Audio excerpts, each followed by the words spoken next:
What's up, guys? So today I thought I would go ahead and show you guys my Jacksons. I have 5 now, and a couple have not been on video. One I just got the other day, so no specific order. I'll just go in the order that they're on my guitar rack over here. I guess I'll just start with the new one then, since it's first. So this is the Jackson Monarch Pro SE. So it is in snow white. It has black binding on the body, neck, and headstock. It has 2 active Seymour Duncan pickups, a 3-way selector, 2 volume and a tone. It kind of has the Gibson style bridge here. So it has 22 jumbo frets. It is a 24 3/4 inch scale length. It has white dot side markers. It has Jackson locking tuners, and it has a matching headstock with the body, obviously, as you can see. It came stock with the Dunlop strap locks, and it is a set neck with a unfinished oiled neck. The body is gloss, while the neck is still like a satin finish. It has an ebony board, and it has these like white and black shark fin inlays, which are really cool. I'd say the guitar weighs probably average for a guitar, 7-8 pounds. Well, probably not even that much. Well, yeah, probably about 8 pounds. Pretty average for a guitar. I'm pretty sure the body is just like a basswood or mahogany.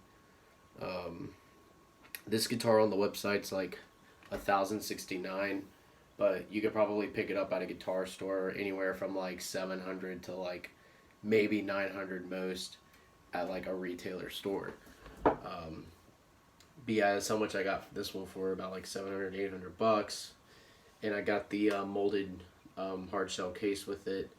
Awesome case.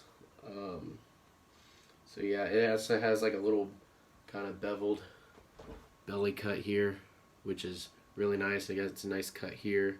The battery compartment's right here.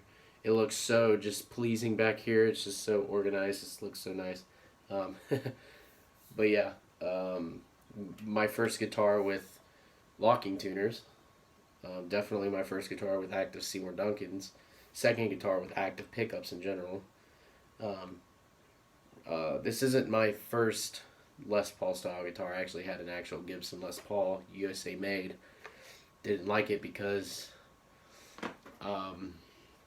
you can't go really any lower than like drop B with the tuning, because then it just doesn't intonate well, doesn't stay in tune, and the pickups just had horrible feedback.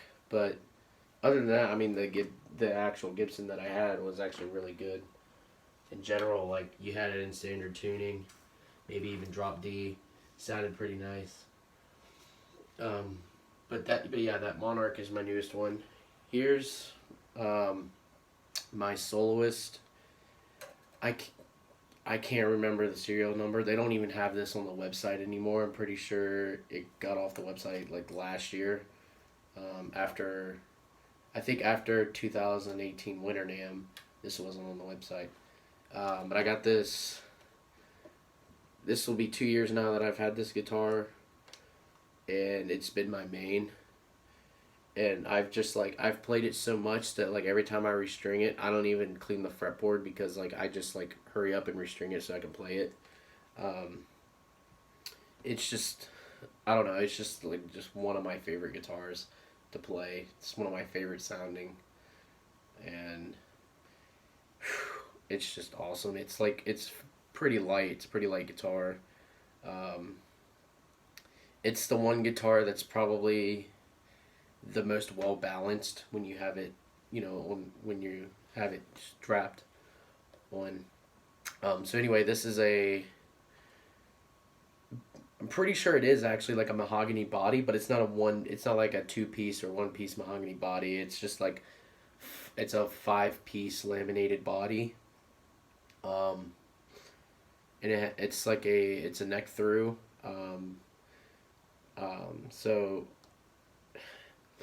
So what they do is like they have the neck on top and it just goes all the way through, but then they have like a half piece of wood on the back as like another like body piece. So it's not like a true neck through, but it is neck through. It's kind of like an extended, like set through, essentially. But it has a quilted maple veneer, which looks really good. It's not like super flashy, but it's really nice. It's like a black to red finish. It has a volume tone 3-way toggle, EMG's 8185, first guitar with actives. 24 jumbo frets, 25.5-inch scale length, string through body. No binding on the body, but it does have binding on the neck and headstock. Regular Jackson diecast tuners, maple neck through. Rosewood board, I believe, with the piranha pearl inlays, which are really nice. And yeah, just one of my favorite guitars. It has the I put the Dunlop strap locks on it. Yeah, and most of my guitars I take off the truss rod cover just because it's easier to get to instead of like having to like fool around, take it off, and put it back on. I usually just take them off. It's just what I do. And I have this set up in drop A. And yeah, actually the Monarch, I have in drop A too. Since it's a shorter scale length, I put the Ernie Ball Power Slinkies on it, which I take away the higher E string for the 7, because I get the 7-string sets for these guitars. So I take away the higher E string. So it's a 14 to 58 on the Monarch because it's a 24 3/4-inch scale length. And I get the regular Slinky 7-string sets for my 25.5-inch scale length guitars, which makes it 13 to 56. And the tensions are actually fairly even on the guitars. So, yeah, that's that one.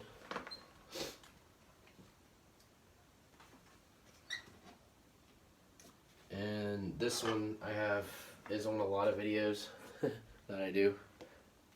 And this is my first Jackson I ever got. It's pretty dusty. It's a freaking air conditioner blowing all day and all night. This is my Jackson SLX-Q Soloist. So it has passive EMG pickups in it. It has a volume tone through a blade switch. So these are the MGH Zs. Couldn't tell you the specific like model number and all that bull crap. Floyd Rose Special, not licensed. It has white binding on the neck and headstock that is now turned to ivory. It has a rosewood board, 24 jumbo frets, shark fin pearl inlays, and black side dot markers, basswood body, maple neck through. Jackson, just regular Jackson diecast tuners. Yeah, this has a quilted maple veneer on it, and it actually looks book matched. I mean, it could be an actual like maple cap. I don't know, because this is like a 2013. I want to say this is like a 2011, 2012 modeled Jackson, because I got this in 2013. So this could actually be possibly an actual maple cap, but I don't know that because it is book matched because it has the the center line through it and everything. But yeah, this was like my favorite guitar in the world. I mean, it still is. I just don't play it a lot, at least as much as I used to. I still play it just because I don't like changing the strings on it that much, so I don't play it like all that often. But if I feel like writing, I'll usually pick up this guitar first. I gotta clean this thing like hardcore. This thing's so dirty. Again, doesn't help that you got an air conditioner like 4 feet away from it. Probably shouldn't even have these guitars near the air conditioner. Just the way my room's set up. Anyway, here's the next one. It is another newer one that I got. It is the X Series Dinky fan fret model. I got this last December, not for Christmas. What happened was ordered it in October through the guitar store I go to, and the ones that Jackson was shipping out, the pickup like mounts were like all screwed up, so they were having to send them back and get new ones. So like this was like the third one that they had that Jackson had sent, and it was fixed. It was good. So I think these are just like standard just Jackson pickups. They're not. That would be one of the only things that I don't like about this guitar. It's just these pickups. Honestly, if they had like kind of like, even if they had like Duncan design pickups in this guitar that actually said on the pickup like Duncan design, I think those would have been better. But yeah, so this guitar is a maple neck, has a mahogany body with a mahogany stain,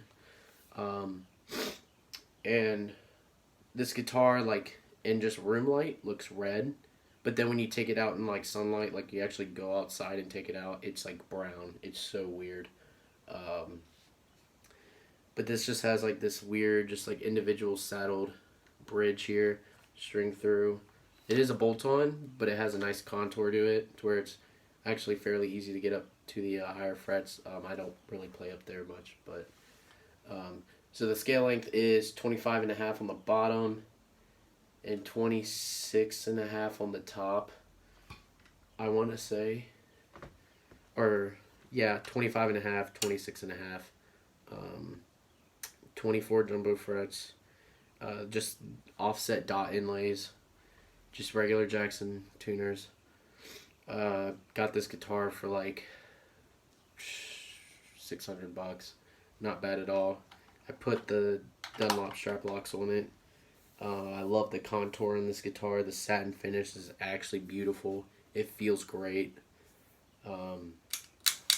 And I have this guitar tuned to drop G with the Ernie Ball Beefy Slinky set, 11 to 54, with a 62 gauge at the top for the drop G.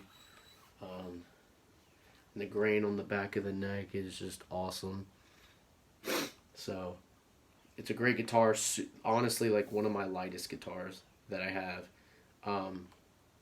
Yeah, it probably weighs 5 pounds. It's so light. It's just insane. Sounds pretty good too if it had different pickups in it.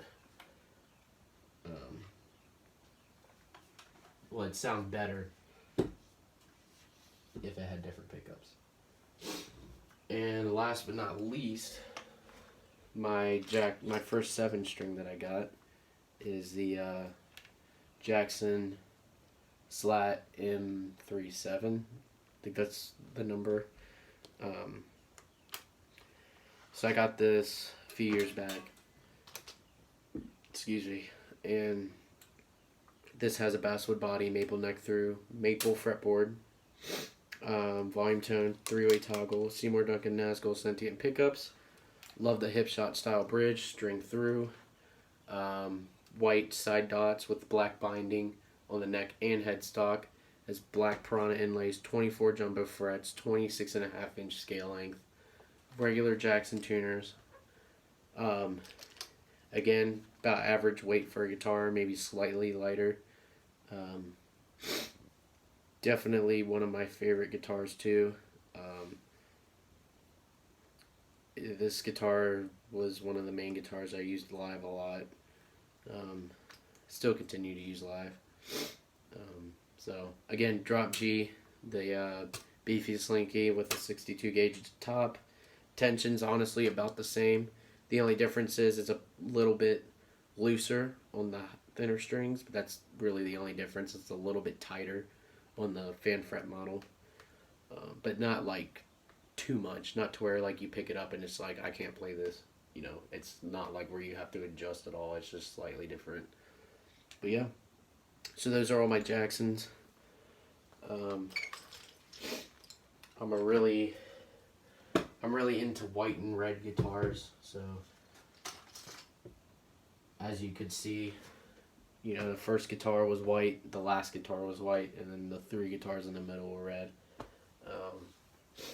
Just how I like them. So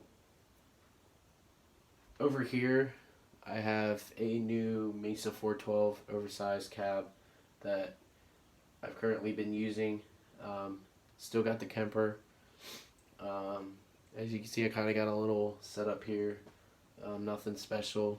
Don't know how to like be able to record videos and stuff with it yet. So for now, still getting these kind of iPhone quality videos. But I'll figure it out one day. And I got some rack mount gear in the back there. Just picked up the other day for like $200.